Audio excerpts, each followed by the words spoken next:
Bonjour à tous, j'espère que vous allez bien. Dans cet épisode, on va parler thunes, ça vous vous y attendez, mais on va parler thunes dans le sens où on va se demander quel rendement vous pouvez espérer obtenir par an à long terme, à savoir sur une période de 30 ans. Il y a un podcast que je suis et que je vous conseille, qui est un podcast canadien qui s'appelle Sujet Capital, et de temps en temps il publie les résultats d'une étude qui s'appelle Rendement espéré. J'ai le document, donc on va le regarder ensemble. Vous savez que c'est la grande différence entre cette chaîne et la plupart des autres chaînes. Ici, on n'est pas seulement dans les tableaux Excel, je vous montre jour après jour mon parcours d'investisseur, je vous montre dans quelles entreprises j'investis, et je vous montre également les dividendes que je reçois semaine après semaine, mois après mois, parce que vous savez que c'est la stratégie que je choisis d'investir pour me dégager un revenu passif croissant, et vous avez vu qu'on n'est pas encore fin juin, et le deuxième trimestre de 2023 est le trimestre où j'ai récolté le plus de dividendes à ce jour, donc voilà, c'est exactement ça qu'on a envie de voir, une belle courbe croissante. Alors, ceci étant posé, on va se plonger dans le document du jour. Alors le voici, donc c'est un document où ils présentent leur méthodologie. Moi, pour comprendre les méthodologies, ce que je fais, c'est que je copie les parties méthodologiques des documents et je les colle soit dans Bing, soit dans le ChatGPT pour qu'il me l'explique de façon très simple jusqu'à ce que j'ai compris. Mais on va pas trop détailler la méthodologie, on va aller directement au sujet de cet épisode et on va regarder les retours qu'ils estiment pour les différentes classes d'actifs. Alors, ce qui va surtout nous intéresser, ce sont ces trois catégories-là. Donc d'abord le marché américain. Si vous investissez dans le marché américain, selon leurs calculs, on peut s'attendre à un retour 7,10 par an. Il faut déduire de ça l'inflation évidemment, parce que l'objectif avec vos investissements, c'est évidemment de battre l'inflation. C'est pour ça qu'on n'investit pas dans un livret A. Et l'inflation qu'ils calculent sur 30 ans, ils pensent que ce sera en moyenne de 2%.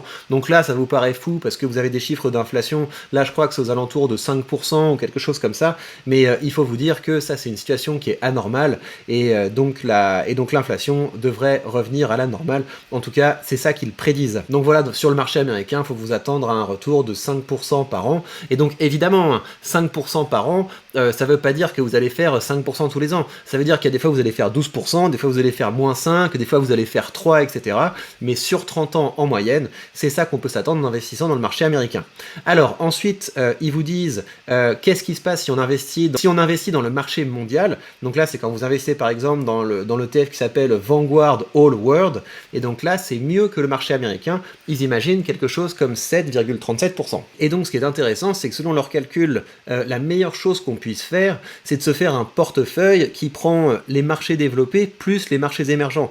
Donc, quand vous achetez le Global Equity, évidemment, vous êtes surpondéré en marché américain et en marché européen. Et donc, ce qu'ils vous disent, c'est que c'est pas idiot sur 30 ans d'avoir une partie marchés émergents importante dans vos investissements. Donc ça, moi, je trouve que c'est pas mal. Si on imagine ça, ça fait quelque chose comme du 6% par an.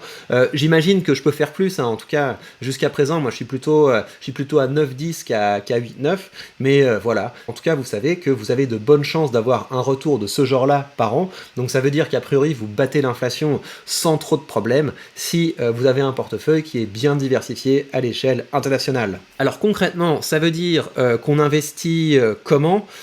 Si vous voulez vous exposer aux marchés internationaux, vous avez celui-là qui est le Vanguard All World. Celui-là, il est pas orienté dividende, donc c'est pour ça que c'est pas ma partie la plus importante, mais en tout cas, ça reste une partie importante de mes ETF. Et moi, mon ETF préféré, celui dans lequel j'investis le plus volontiers, c'est celui-là, c'est le marché mondial avec le haut rendement. Je trouve ça assez intéressant. J'ai une toute petite partie dans les marchés émergents parce que si vous voulez, je trouve qu'ils mettent quand même pas mal de temps à émerger, en tout cas au plan financier, mais voilà, pourquoi pas, hein. Il y a un fonds que je trouve assez bien pour s'exposer aux marchés émergents, celui-là, je trouve qu'il est pas idiot, parce que si vous voulez, c'est les marchés émergents avec un axe sur l'ESG, et vu que l'ESG, ça va devenir une dynamique de plus en plus importante pour les investissements, je trouve que celui-là est pas mal, et en plus, les frais sont faibles, je crois qu'il y a des frais, quelque chose comme 0,2, Et ça, pour quelque chose qui est aussi spécifique, donc marchés émergents plus ESG,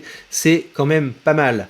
Voilà, je vous rappelle en tout cas que si vous voulez commencer à investir, vous avez sous cette vidéo le lien vers le courtier que j'utilise, le lien vers mon partenaire, vers la liberté financière, à savoir DeGiro. Et ce qui est bien, c'est qu'en suivant ce lien, vous bénéficiez de 100 € de frais de courtage remboursés pour que vos premiers investissements soient tout à fait indolores. Donc sur ce portefeuille, on est bien orienté. Vous savez que j'ai également un portefeuille test dont le but est de battre le SP500 avec un meilleur rendement. Et ce portefeuille est pas mal. Vous voyez, je suis à plus de 5%.